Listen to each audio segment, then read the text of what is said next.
Since it's going to be several months until any new games come out that I can actually review for this channel, I figured why don't I just go back and review some older games that I really enjoy that I haven't reviewed before.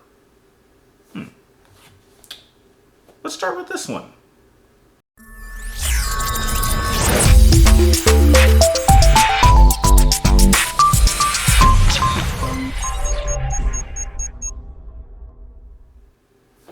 Well, what's up again there, guys? Brian here, the Three Topics Gaming Theory share. If you know one of my retro reviews, this time I'll be giving you just a typical new style review on one of my all-time favorite games of all time, which is the special edition version of Devil May Cry 3, which is also a member of my 10 out of 10 club. And I thought it would be just kind of nice to do, just to have some new projects that I could keep myself busy and make sure I get some quality content until newer games come out near the holiday season of the year. Now I decided I'm going to test out this new sort of review style for this particular video and probably future reviews moving forward. So if you happen to enjoy this new style that I'm about to test out, please make sure you let me know in the comments down below. And if you happen to like this review by the end, please do not forget to like, share, and subscribe. Keep track of me on all my future videos. So without wasting any more time, let's jump into my review of Devil May Cry 3. I don't think anyone would question that the Devil May Cry franchise is one of the greatest hack-and-slash action-adventure gaming franchises of all time. Development for the first game started all the way back in 1999 in what was originally going to be Resident Evil 4, and it would eventually find itself becoming one of the most successful franchises Capcom ever created, taking some inspiration from the Onimusha franchise, and to this day, this series is still going strong with its latest installment in the form of Devil May Cry 5. Now, before we jump right strictly into Devil May Cry 3, I would just like to point out that Devil May Cry 2 has really gotten a serious bad rap, and it actually might be a game that I might want to start doing a retro review for that as well, just to share my personal deep thoughts on that game. But after the success of the first game, Devil May Cry 2 got a lot of really negative response in terms of it having a lackluster story and it being too easy, that Capcom was encouraged to actually do a complete revamp of the franchise and actually go back and do a story that dealt with Dante and Dante's backstory with Virgil, which, as we know, wasn't really given much story in the first game. And I think that, depending on who you ask, that may have been a smart choice, because I think had they continued with the storylines that they were going, things could have ended up very, very differently. The main story takes place before the events of the first game and centers around four central characters. You have our main protagonist Dante, who's a demon hunter looking to set up his first shop. You have Virgil, who happens to be Dante's twin older brother who seeks to claim the power of their father Sparta, and does this by raising the Tower of Tenimuguru. You also have Arkham, who's a mysterious man who works alongside Virgil, who has his own motivations on taming the power of demons. And last, you have Lady, who, like Dante, is a demon hunter who seeks to hunt down and kill her father Arkham, who she holds responsible for the death of her mother. While Dante is the central character, the other three are also given a solid amount of screen time, allowing us, the viewers, to understand the dynamic of their personalities. Virgil in particular remains not only my favorite character in the Devil May Cry franchise, but one of my all-time favorite video game characters of all time. Now, the cool thing about Virgil is he kind of sits in that really awesome category of side character badasses who aren't necessarily the primary, main protagonist, but act as the typical rival for the protagonist. So characters like Sasuke from Naruto, or Seto Kaiba from Yu-Gi-Oh, or Vegeta from Dragon Ball. These are the characters that have a bit more edge, and therefore are the ones you really don't want to mess with the most. And out of any character in the Devil May Cry franchise, he's really the only one that I actually went out of my way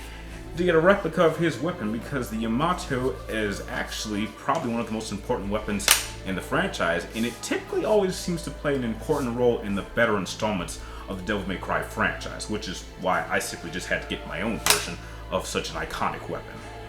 Its gameplay format serves as an action-adventure hack-and-slash for 20 missions, and the game taking a little over 11 hours to beat on average difficulty the first time around.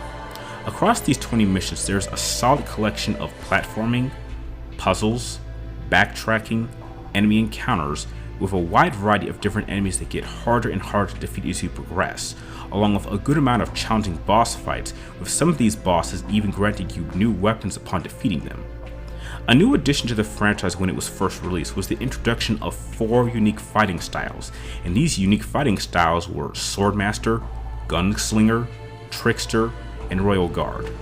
Each style had their own unique attack sequences and granted the player different varieties of fighting off the demon enemies that you encounter, with the only flaw of this system being that unlike future installments and remasters, you could only switch between these fighting styles between missions.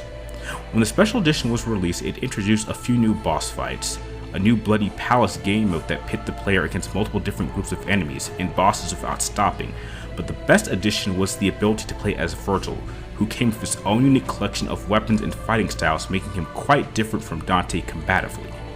Now, as incredible as the addition of having Vergil in Devil May Cry D Special 3 was, the biggest flaw that I could say that game has really in a whole is the treatment of Vergil as a playable character. Sure, it's fun playing as him, and I actually prefer to play as him, but I thought it was kind of cheap that they really made no attempt to give Vergil any of his own exclusive content. I mean, they added a single cutscene at the beginning kind of showing how he and Arkham got together, and a little cutscene near the beginning showing him show off his skills, but after that, you're just playing through the entire main campaign of Devil May Cry 3. Same boss fights, and even when you get to the boss fights when you're supposed to be fighting as Vergil, you're just strangely fighting a red version of Vergil, which makes absolutely no sense. And this is a mistake that was even made in Devil May Cry 4, which pretty much you're playing through that whole game forward as Nero, and then you're just playing that game backwards through Dante. It was actually only in Devil May Cry 2 where they actually made a completely new campaign for the secondary character, and that's something that everyone seems to forget and never wants to give that game credit for. You wouldn't see this practice take place until Devil May Cry 5, so it just frustrates me that they made just no attempt, and that's probably the only primary flaw that I could say Devil May Cry 3 Special Edition even has. While the original and Special Edition version of Devil May Cry 3 visually looked great for their time when they were first released,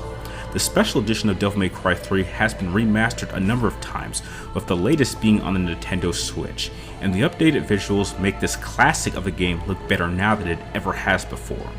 The game also came with an incredible soundtrack with a number of iconic themes that make this title instantly recognizable. This game is a perfect example of the game development team learning from its mistakes of its previous installments and improving on exactly what the fans of the franchise wanted.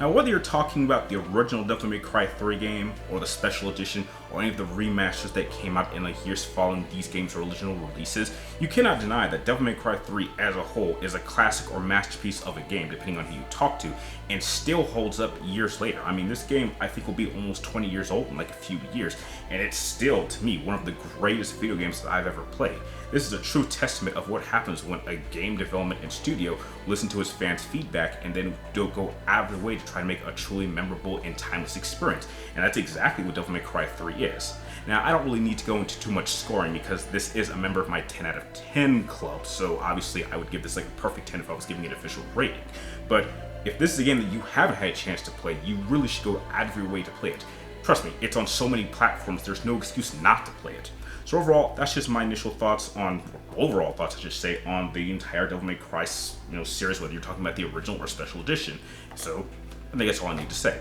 So if you did happen to enjoy my retro review, please make sure you give me a like, and don't forget to subscribe to track me on my future videos. If you guys have any more retro reviews or games you think I should, probably give a chance to read and give you my initial thoughts, be sure you let me know in the comments down below as well. And like always, thank you guys for watching, awesome, and I'll see you all next time.